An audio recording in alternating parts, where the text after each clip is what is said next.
Hello, and thank you for joining me on another episode of Miss Vega Says What. I'm Miss Vega, and this is a cape because this is a channel about being yourself.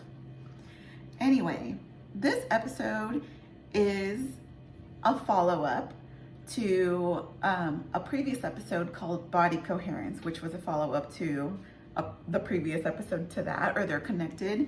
So I did an episode called Mental Space where I explained how the thoughts in your head form.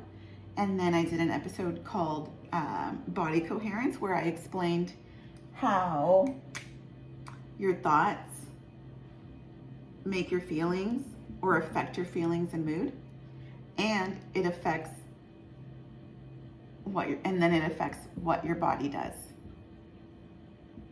In that video, I explained that students or kids, currently after COVID, there is a rise in mental health issues. And when we see this manifesting in the classroom, we typically see 3 responses.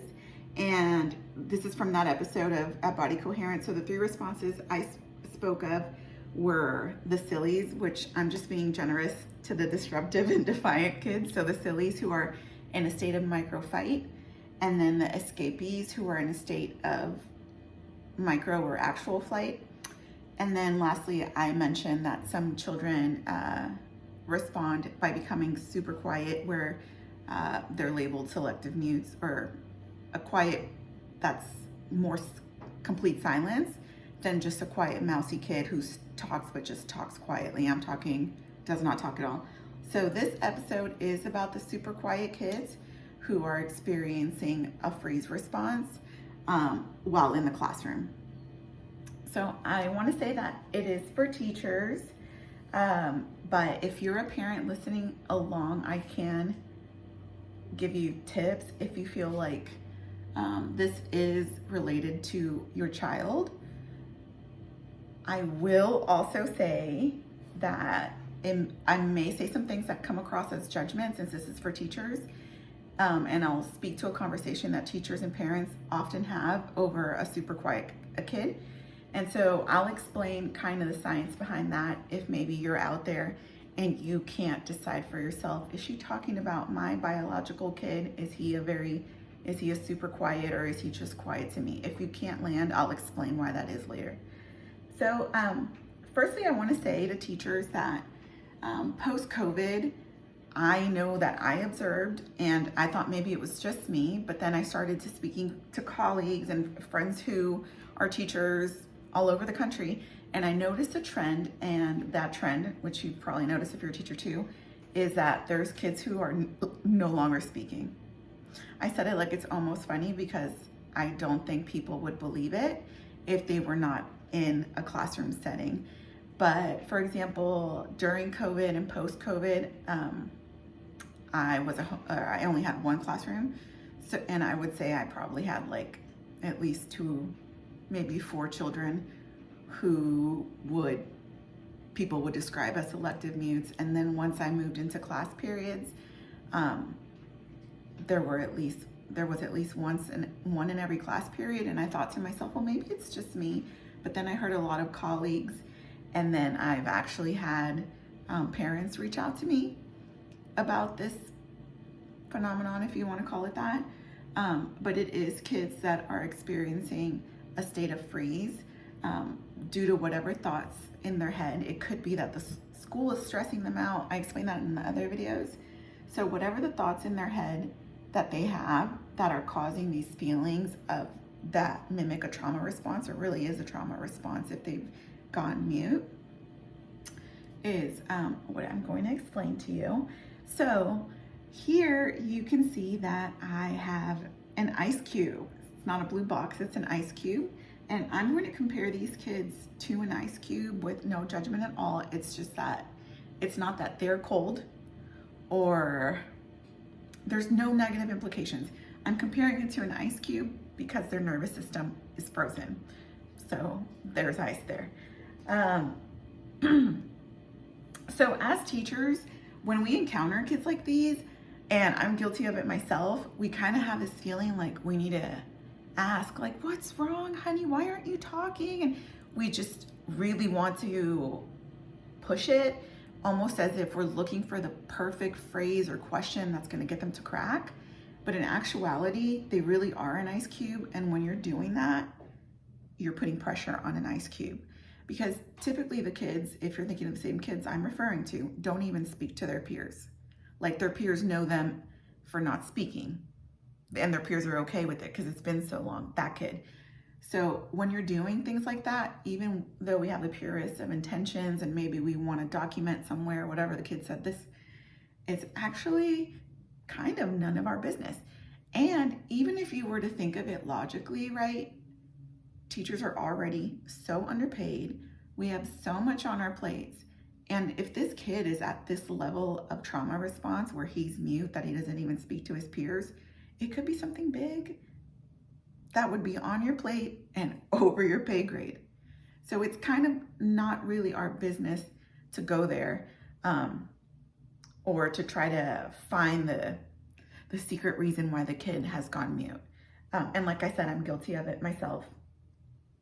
So what you're going to want to do is what I'm going to have here as the suggested steps is not therapy. I want to emphasize that this is not therapy.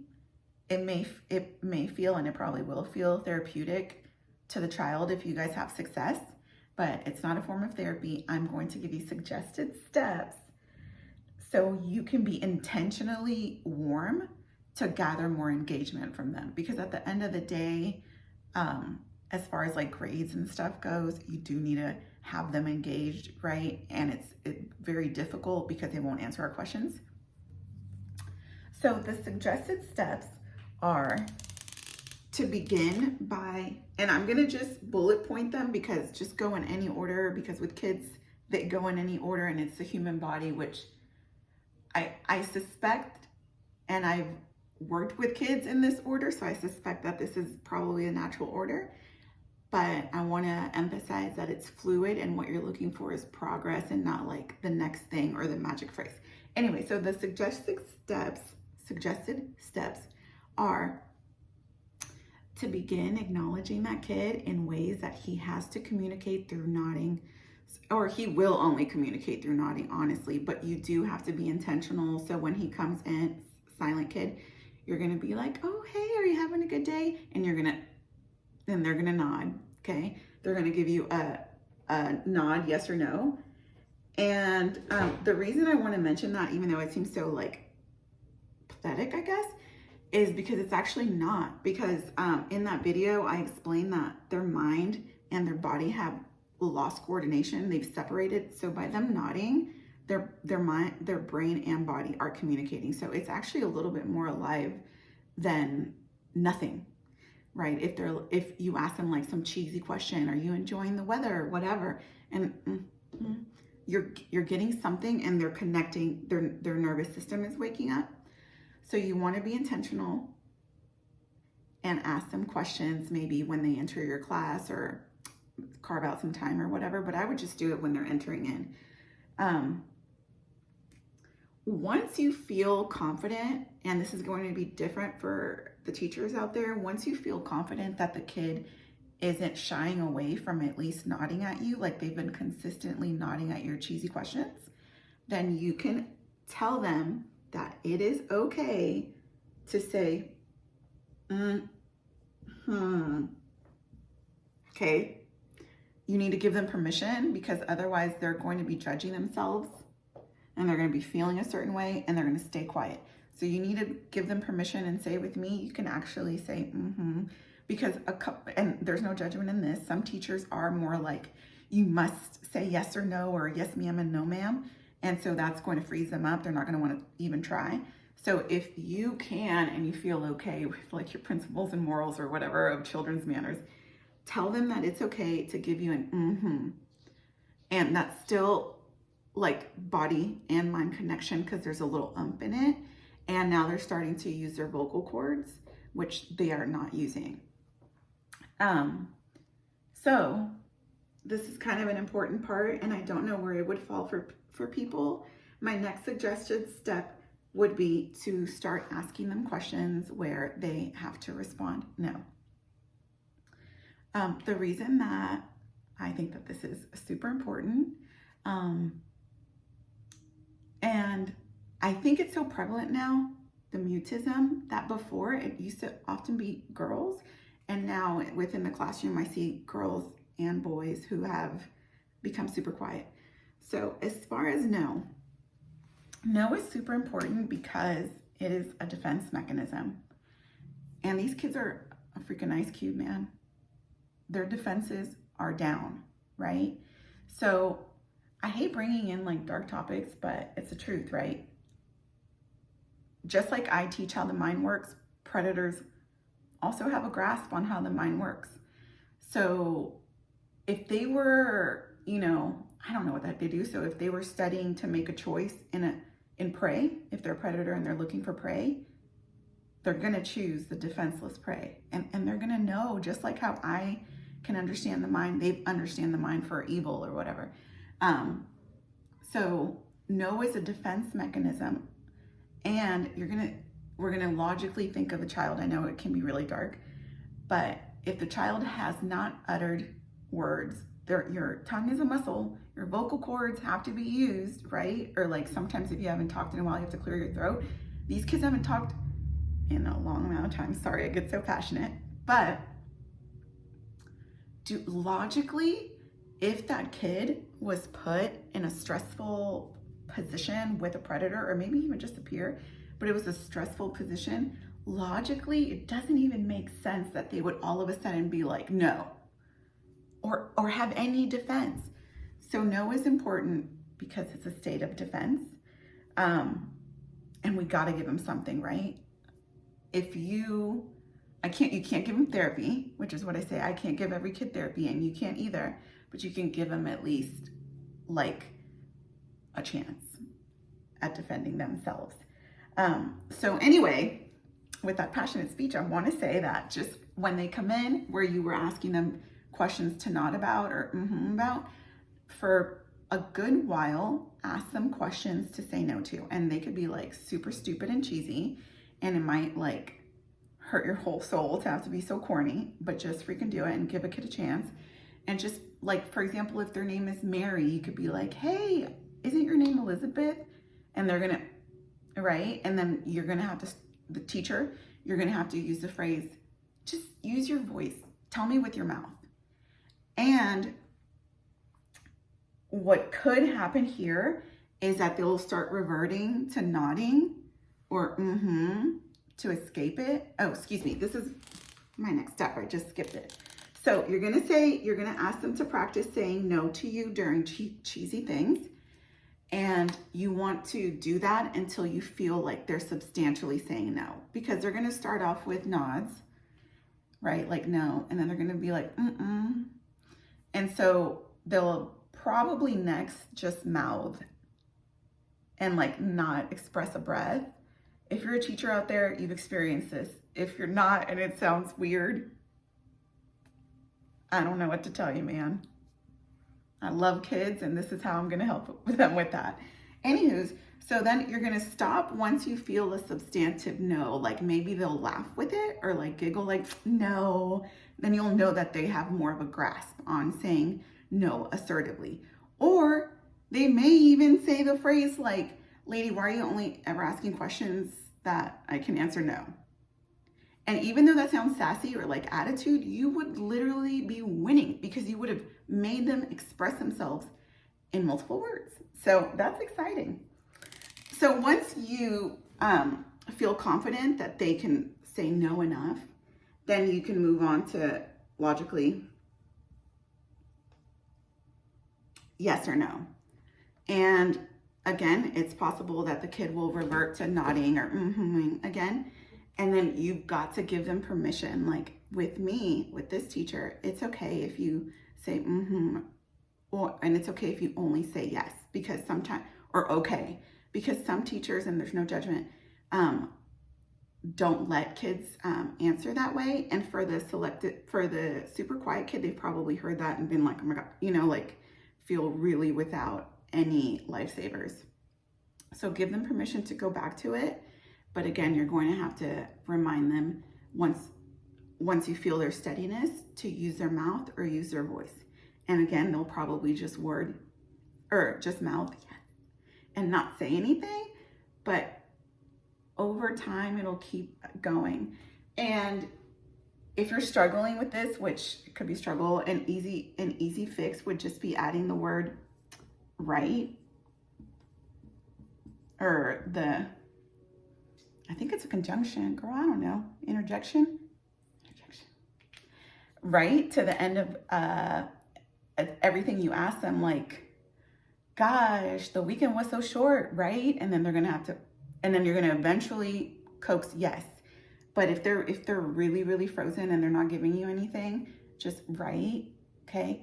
And then you would move on to, oopsie, you can't really see it. You would move on to one-word answers. Like you could maybe ask them how their weekend was, and then they could say, good, or give you a thumbs up, but that's communication. And I want to say, if you're out there and you're a teacher and you're like, how long should it be? I don't know. Every kid is different. And the thing about it is it's not a therapeutic practice. Like I said, it's just you being intentionally warm so this kid can engage more with you and your class content.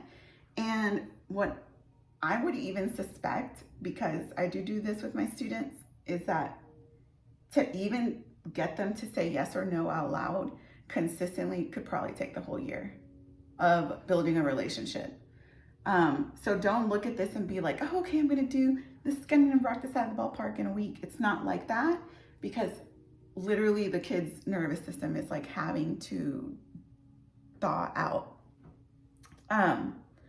So I want to say to the parents out there that if they're experiencing a lot of quietness from their kid, and maybe maybe you're feeling indecisive if this video applies to your child or not, I want to say that there is absolutely no judgment in that, because they are probably experiencing something heavy.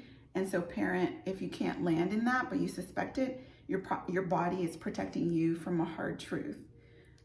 So there's absolutely no judgment. There's so much compassion.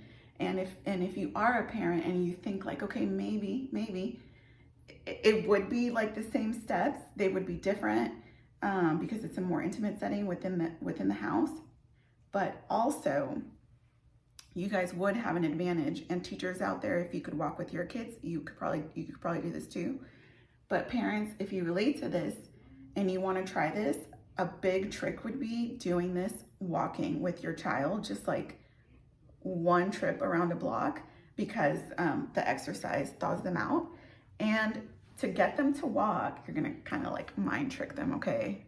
That's what I used to tell my co-teachers, that I made the kids always behave because I kind of mind trick them. But anyway, so you're gonna kind of mind trick them, okay? And you're gonna tell them, hey baby, I really wanna walk, but I just can't do it. Will you help me? You don't have to do anything, just walk beside me. And it's gonna give them a sense of empowerment, like, oh, I'm helping out, okay? So don't tell them like, you gotta go walking with me, like make it seem like they're really important to you, and walking will loosen up their nervous system. If by chance you are a kid out there and you know this about yourself, that you've become quiet, or you know that the other kids know you as the quiet kid, well, kids, I think that you guys can do freaking anything, man. I think you guys can do anything. And you can do this too. The thing about it is that you guys would need another person. You would not be able to do this alone, kid. So if you have a trusted teacher or maybe a beloved neighbor, you can write on a note, can you watch this video and help me with this? And I'll actually explain that to everyone. And the reason I divided it into 3 is because, oh my gosh, these videos make me so shy, but then like I have kids and teacher, so I'm making them into 3. But the point is, the kids, you can write a note, and it could start off that way with a teacher or a friend, and then you're gonna have to encourage each other. So to explain why you need 2 people to do this, in the case that it's a teacher, it'd be the teacher and the student. And if in case it's a parent out there listening to this, it'd be the parent and the child. So those are 2 people. But if you're a kid, you would need another person, and I will explain that and also give some suggestions to teachers here too. The reason it has to be another person is because you're frozen. So unless the conditions change, an ice cube cannot thaw out or melt unless the conditions change. And you can't change your own conditions if you're frozen. Like if you're playing freeze tag, you can't unfreeze yourself because you're frozen. So you would need another person. And what I want to also say to that is that teachers, before I forget, if you do have a teacher bestie, or maybe you have a co-teacher, I would highly suggest you guys both do it. If maybe only one of you is more interested, the other one could just support you. And the reason for that is that even though you're just gonna ask them gentle, stupid, cheesy questions, the kid is gonna feel the heat. They're gonna feel uncomfortable, and it could very well be that they might even like dodge you a little bit because they're like, Vega's always gonna make me talk or make me express, right? And so they feel like a little heat. So when they do that, when you're like giving them the heat, if you have like a teacher bestie or a co-teacher, and they can give them some light heat so it's not as an intense like burn of discomfort. So you do need another nervous system to regulate your nervous system. You can't do it alone. Kid, I don't know if you know what that means, but adults, that's the explanation. You can't regulate without co-regulating. You need another person. I want to speak to the heaviness of this trauma response when children do feel this way, or adults even, who are experiencing withdrawal, by saying that as a teacher, and I've spoken with colleagues too, usually when we do have a student that's super quiet or has never spoken or will not speak in our class, and we approach the parents about it, it's almost a consensus where teachers will say, but the parent says they talk at home. And here's, again, there's no judgment, but there's a lot of compassion, because what I suspect happens is that one of two things, that the parents it's your biological child. So you are intuiting their body language, their daily patterns, and you're considering their nonverbal communication as something very innate and natural and intuitive between y'all. It could be that, or it could be that this is so hard. It's really painful for these kids, right? And so as a parent, your body protects you from really seeing that truth. Like I said earlier, you may feel like you just can't land or not if it's your child, because it really is such a hard feeling.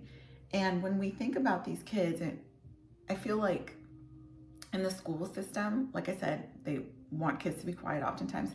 They're a little bit neglected, or they just, whatever the phrase is, they just go in between the lines or under the radar, because they are quiet and they are mild and they're usually not disruptive. And because they are in their head, they are more in their head than their body's frozen and they're in their head, living like a out-of-body experience. They may even make good grades, right? Because they're more attentive, or whatever it might be. Anyway, I do want to speak to how serious it is of a feeling, because I do feel a lot of empathy for them, because if you think about it, isolation, like they're doing to themselves what people use as torture. Like prisoners